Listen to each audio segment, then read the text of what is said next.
د دفاع او کورنیو چارو وزیران معلوم شول. ولسمشر غني څوک او ولې وټاکل؟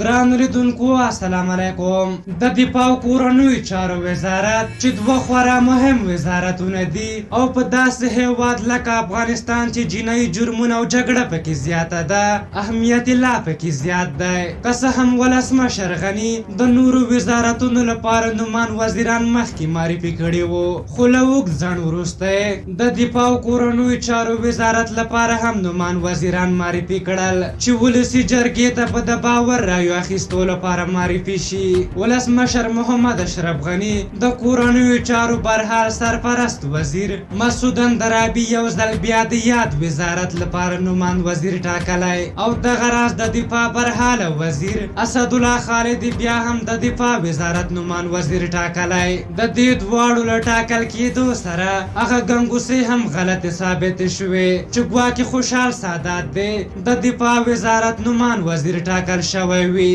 د مسعود اندرابي او اسدالله خالد بیا ځلې ټاکنې ځینې غبرګونونه راپارولي.